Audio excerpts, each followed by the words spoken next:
Uh, what I'd like to be discussing is how do we get, I think most people who probably came here on this hot afternoon already believe nutrition is important both for human rights and as an investment. But how do we get that message across? There's a question that comes up. You really want to take nutrition and put it in the priority, put it on the finance minister's desk. Now, there are many other claimants for that same desk space or that same budgetary space. You're looking at it from the Sustainable Development Goals. There is a goal to reduce stunting by 40%. That is one of the goals. However, the Sustainable Development Goals, first of all, there's 17 of them. Used to be 8 MDGs, which they're replacing, the Millennium Development Goals. And there's 169 different targets that have been proposed. So there's a lot of claimants for attention. And so to help prioritize, often economists work with nutritionists to talk about the economic returns to nutrition. As I said, there are human rights cases, and that's the totally different approach on how to make that claim. I'll leave that aside for now. This is not a new task. One of my mentors, Alan Berg, had a workshop in 1973 at MIT making the same arguments. However, we have far more data on this. There are now not only dozens of RCTs, there are longitudinal studies that have been running for decades looking at the impact, not many of them, unfortunately, looking at the impact of nutrition and seeing how it affects adults later. But it's very difficult to go from these few studies to global numbers.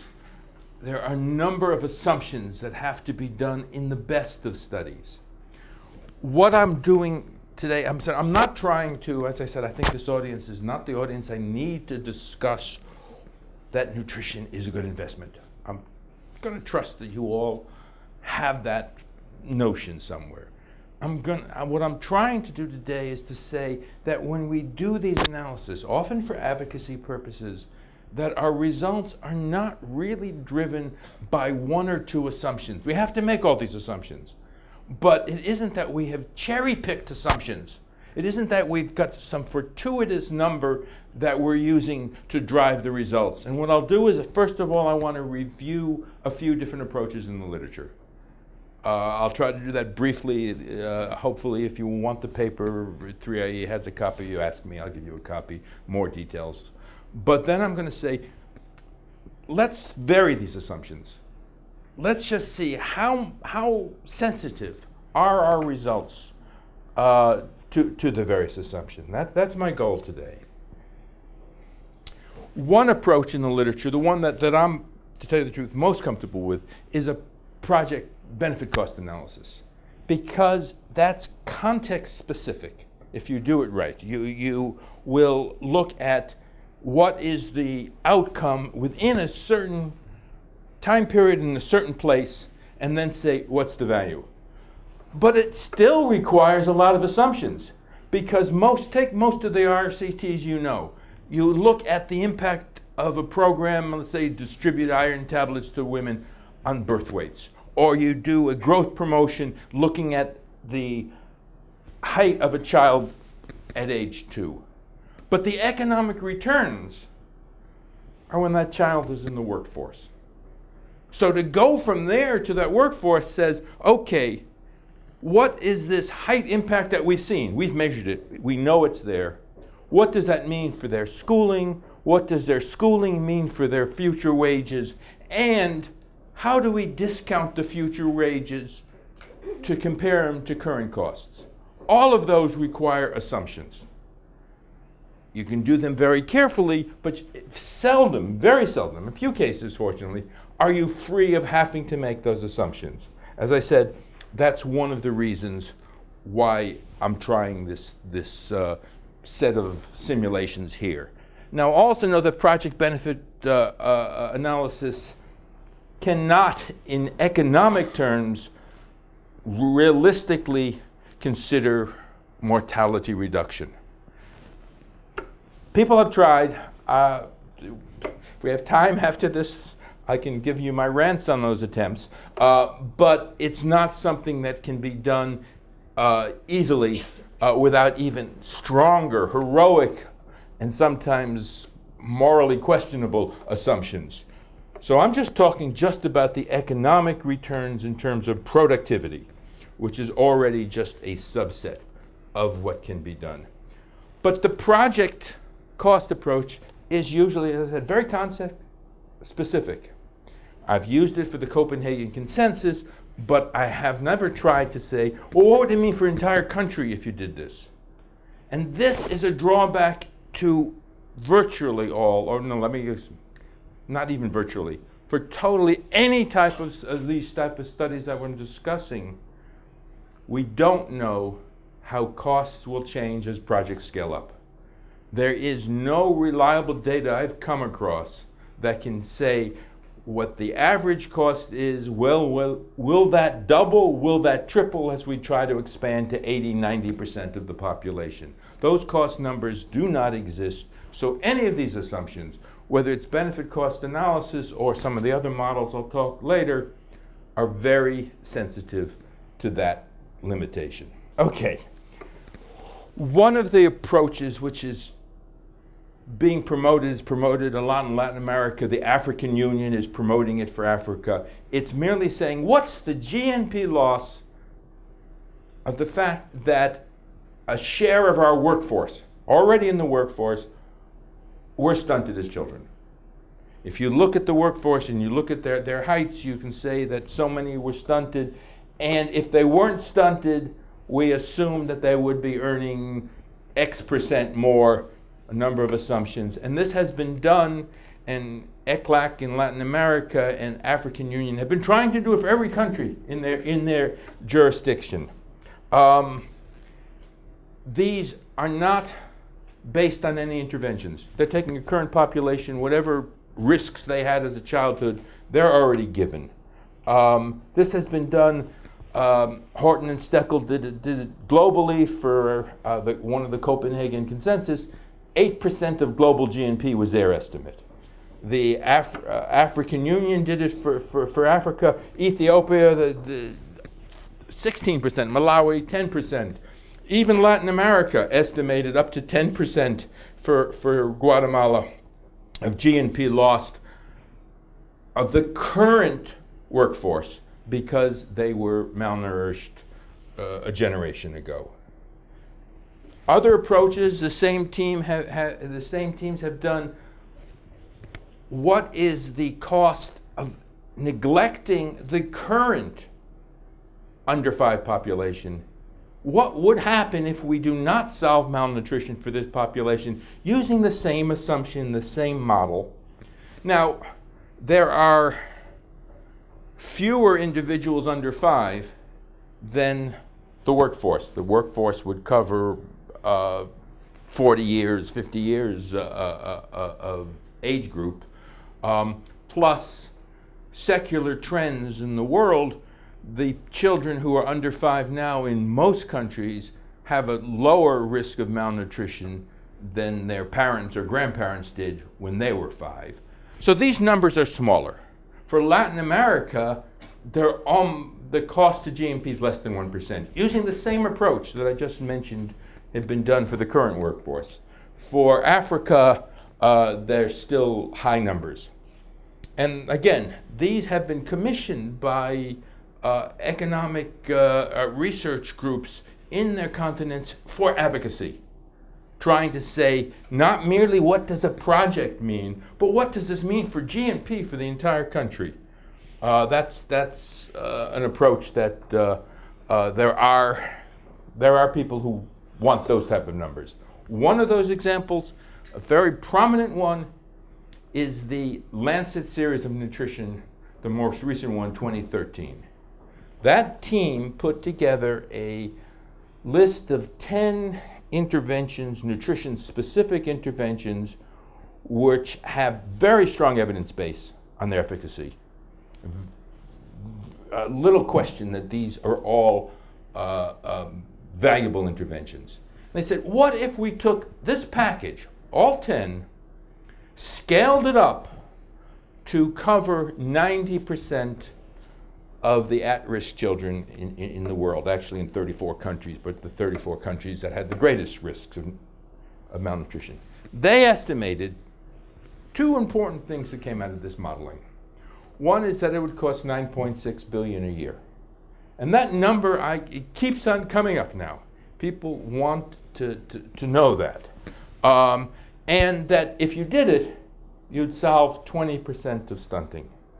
Now that second part is a little discouraging. This is the best 10 interventions that they can come up with. And it would solve 20% of stunting, according to that modeling. Now there's plenty of reasons to want to tweak the model. The World Bank has done the same thing. They have done, a few years ago, a book, Scaling Up Nutrition, What Does It Cost? They are in the process right now, probably within a few weeks it will be released publicly. They're trying to do the same thing. What does it cost, investments every year, to address malnutrition, to address the needs to try to reach these sustainable development goals? Remember I said the Lancet, 20% of malnutrition. The Sustainable Development Goals want to do 40% reduction. So what will those costs be? On the aggregate, the global challenge. Now, this approach, as I said, can be applied using the same costing base, the same models, because there is a tool called the LifeSave Toolkit. That's the list model I've mentioned. And it is applied to many sub-questions within it. What if we did this one intervention, not all 10, etc.? That can be done because the toolkit's there.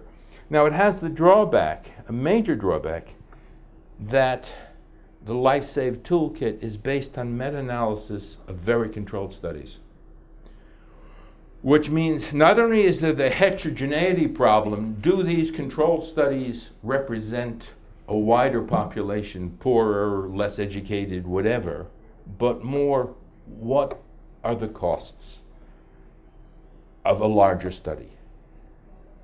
Does the capacity constraint come in so that scaling up doubles or triples the cost? And I think it's more than doubling or tripling, but I don't know, because as I mentioned earlier, there are no studies. But now this approach has been used, and most of those of you who are nutritionists, you've seen this, I'm sure, this Lancet 90% scaling regularly. Almost every journal will have a citation to it. It has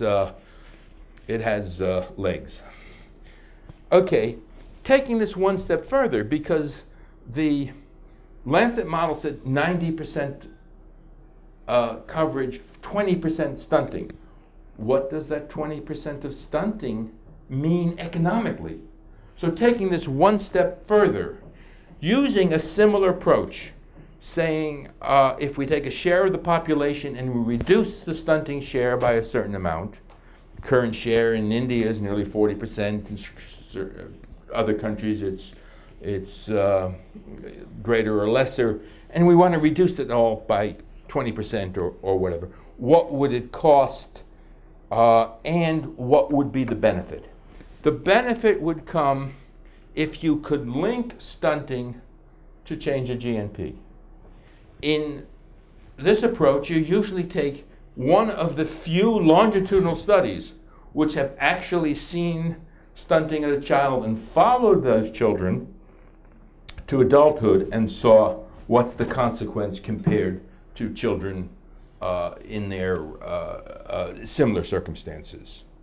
Now, this has a major risk as well, because if you are saying the value of stunting is a function of GNP, because what you're saying is a less stunted child, or a child who grows more than their neighbor, is more productive. and that productivity is a share of GNP, then you have two challenges to this approach, which I will illustrate in a few minutes. One is, the richer the country, the more valuable it is to reduce stunting. If I am getting 10% more income, and the average income in that country is 1,000, and I get 10% more income and the average income of that country is 5,000, the returns to the wealthier environment are actually higher than they are to the low-income environment. That I don't think is intuitive. If you think it through, it makes sense. Now, of course, those higher income countries probably have less stunting to address, but every individual who is brought to their potential that had otherwise would not have been has a greater gain economically if the economy itself is growing. Which brings a second problem to these type of extrapolations. If you're looking at the current stunting population and saying, what would happen if we reduce stunting? They're going to enter the workforce in 20 years. So you have to assume not only what the GNP is now, you have that, but what will it be when they enter the workforce? Which mean these type of modeling are dependent on growth rates. To illustrate this with one example that has used this approach is a study by John Hodenut et al. Now, full disclosure, I'm one of the et als in this study. And this is why I'm doing this study. All of our co-authors, there's a team of 5 of us who worked on this, all of us have individually and collectively said, we don't see a flaw in this methodology, but these numbers are awfully big. And all of them said, let's go back and say, did we accidentally put in assumptions that drove these results that in hindsight we should not have? And that was one of the motivations for this. And I know independently, Sue Horton, another one of these co-authors, and John Hodenut independently went back and tweaked around the model as well in a somewhat different way. But again, to address the question, is this something where we subconsciously or otherwise are cherry picking? Now, in this particular study, they took the 10 interventions from the Lancet, and we took the 10 interventions from the Lancet, and we said, okay, we're going to reduce stunting according with these interventions 20%, but let's say, okay, we're not going to be as effective. It's actually going to be only 10% of stunting reduced. But we also said, we know from a study in Guatemala where they gave nutrition intervention, and these individuals who randomized control are now in their 30s. Those who were in the treatment have less stunting, and we can map how much a change in height for age leads to a change in expenditure per capita now. So we're not tracing this by putting a year-old and saying they're going to go to school, and when they go to school something's going to happen, something else is going to happen. We're saying we follow the same individuals. Turns out that these individuals who were in the treatment are doing quite well compared to the control group. 2 villages in the treatment, 2 villages in the control. So again, that's a caveat right there. It's a small group.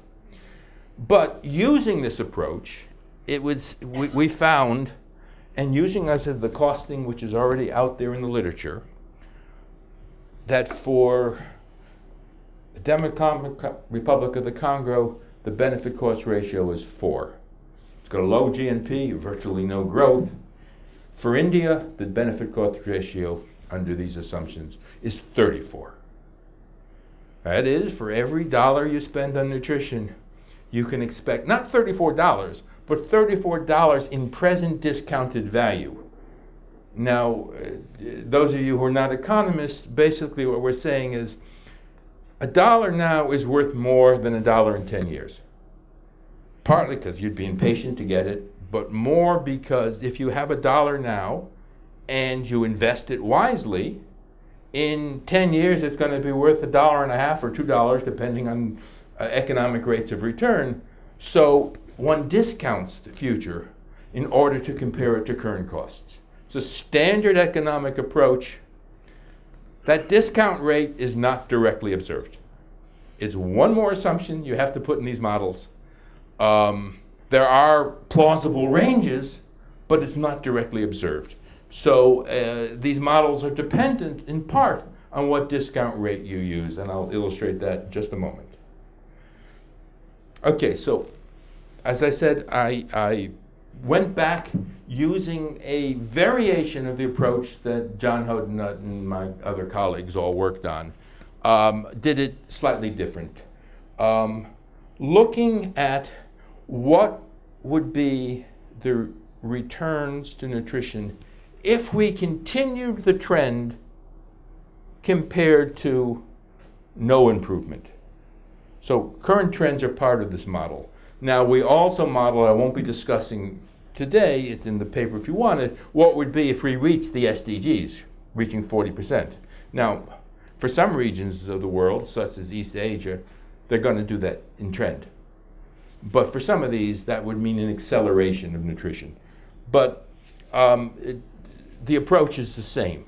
It just is the greater amount of reduction in stunting, obviously, the greater the value. So the benefits that we used here, again, are in terms of the productivity. We take a cohort of children. We're looking at children actually born between 2015 and 2030. And when they go into the workforce, how much more productive will they be? We're looking at, actually, we're not looking at stunting rates. We're looking at the entire population. For every stunting rate, or every change of stunting rate, there's a corresponding change of average height. This just comes from the distribution of average height of a 5-year-old, by the way, of a child. This comes from the distribution that the WHO standards have. It's not a modeling exercise, it's a straight mathematical formula from a normal distribution. So we said, okay, if you change stunting by a certain percent, you're going to change average height by a certain amount. And that's, as I said, it's straightforward. Changes in average height of a 5-year-old will lead to more schooling. Been shown in many different studies. In this one, I've taken a study from Zimbabwe, where we've looked at changes of heights. This was not a RCT, but it was modeled looking at a child who is 2 years old during a drought compared to their siblings. So it's the impact of the drought on stunting, and then that change of stunting at age 5 leads to certain changes in schooling, which we tracked because we tracked these children over 20 years.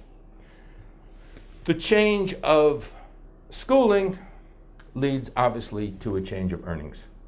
This again is global. Nobody argues that schooling doesn't increase, on average, doesn't increase earnings. So I want to present, I did this globally, but just looking at the core results that I've taken out of this approach, we assume that the children who enter the workforce, more productive than they would have been, stay in the workforce for 40 years. Again, pretty standard assumption. We assumed that the increments to productivity are not based on GNP, but based on the labor share of GNP, because the investments that are going on in capital will also increase GNP, but that's not affected by nutrition directly. And so we assume the labor share to GNP is 50%. Now, again, I think I can defend that assumption from the literature. You can vary it if you want. There's a number of studies out there which basically say 50% is probably actually on the low side.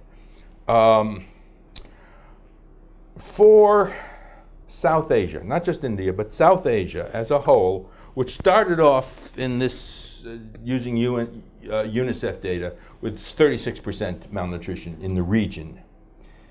If you improved nutrition at trend, and it improves every year, that value would be $1.5 trillion in present discounted value if you discount at 3%. If you discount at 6%, that value will be less. This again is standard. It still would be $344 billion. I did not expect when I started this to get numbers in the trillions. But looking at it, and as I said, I'll vary the assumptions to see, it seems that it is reasonable. Now, what did it cost us? What would it cost us to get this $1.5 billion? We took, again, the average cost for the 10 interventions that I've mentioned from the Lancet. That we've taken those costs and assumed that they stay the same. Okay, let's highlight again that I'm not sure they really do, but let's take that as a starting point. And we then say that for every child for every stunting is reduced for one child, it takes reaching 5 children with that package of program. That's the inverse of that 20% stunting reduction that the Lancet said. So we took the cost 5 times the number of children that are stunted in order to get the cost of this program. The cost would be a benefit cost ratio of 81 to 1 at 3% discount, 26 to 1 at another. You don't have to be an economist to know that if you can get $26 for $1 investment, it's a good deal. Okay, but now I want to say, this is the question, how reasonable are these? Let's change the assumptions. And there are a lot of assumptions to change. First of all, and this is a mistake I've made in the past, again, full disclosure, my paper with John Hodena, for example, did not consider the fact we're saying we're increasing the productivity of these individuals because a non-stunted child spends more time in school. That's not too questionable. But in this, to make this model realistic, we're not just investing in nutrition. We've got to say what's going to cost now to get these children to get that extra year of school. So if we take that same number I just said and said, okay, we know how much schooling is behind that number of 81 to 1 benefit cost ratio, now let's put the schooling costs in because we forgot those before. Okay, now of course we have to make a number of assumptions because we don't know schooling of every individual. So we took 1.5 times the current cost of schooling per pupil in Kerala. I'm sure everybody in the room knows that Kerala is higher than the average. And we took 1.5 times Kerala. We didn't want to underestimate the schooling costs. Okay, it brings the benefit cost ratio down to the lowest one here is still $13 for every dollar invested in nutrition and schooling. Okay, let's try a few other things. Now I said that for every child who's taken out of stunting or stunting is prevented, we have to reach 5 children. But in fact, you want to run this program, it's not just the expansion. The Lancet model, which I mentioned, is what does it cost to expand, to increase coverage. But if you increase coverage, you're still going to want to provide the coverage you're already providing. And actually, that's one of the flaws of the Lancet study because it shows, for example, expanding vitamin A doesn't do much. And that's because vitamin A is already covering 90% of the kids in the world. You can't expand it that much because they're only talking about the expansion.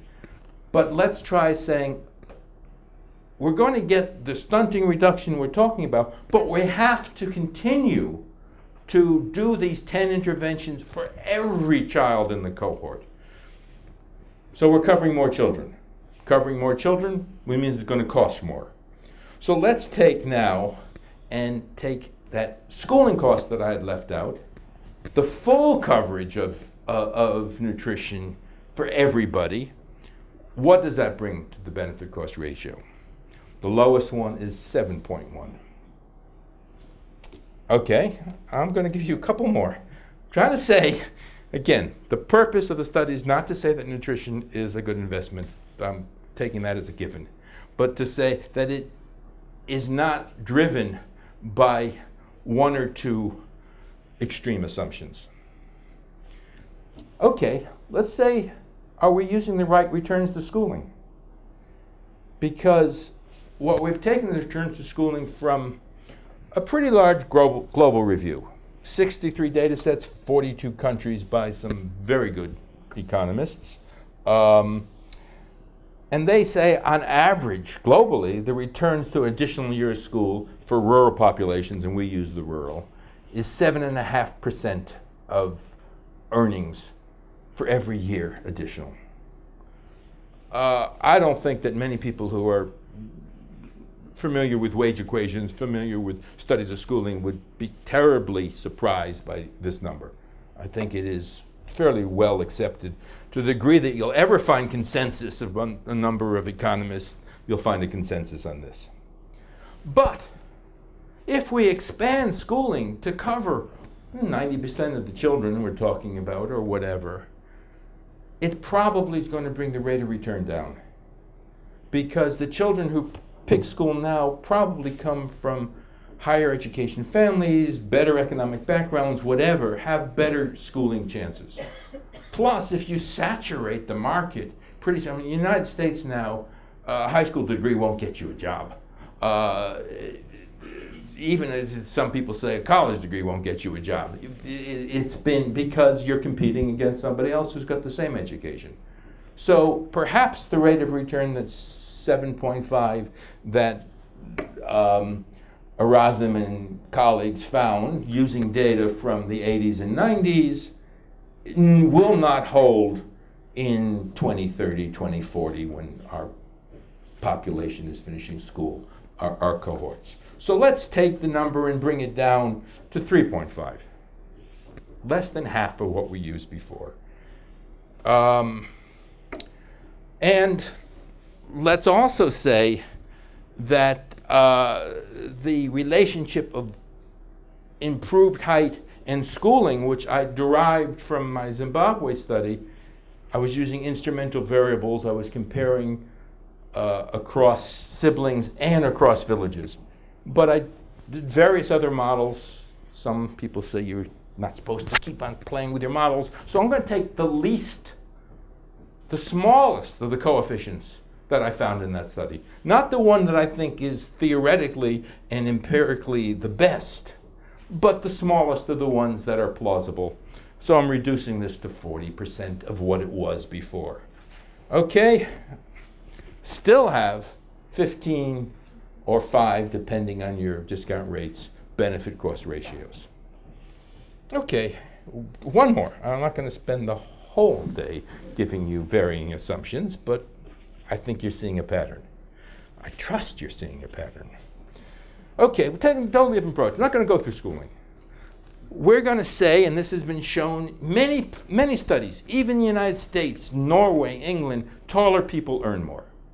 Why this is a bit of a puzzle, but this has been shown all over the world. Sorry, Manny.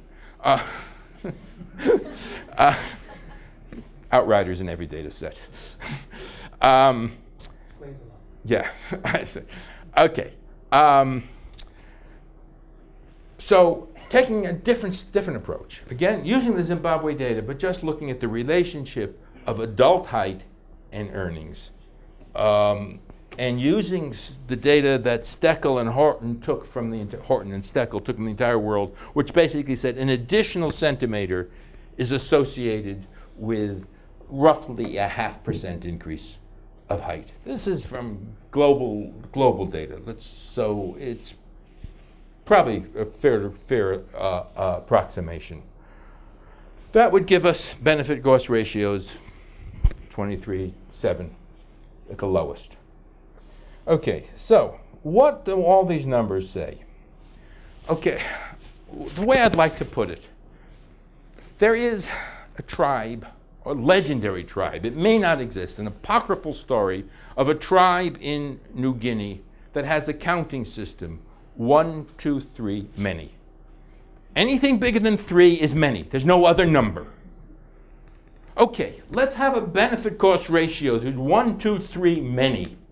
Anything bigger than a benefit cost ratio of 3 to 1 is large. Large enough to invest.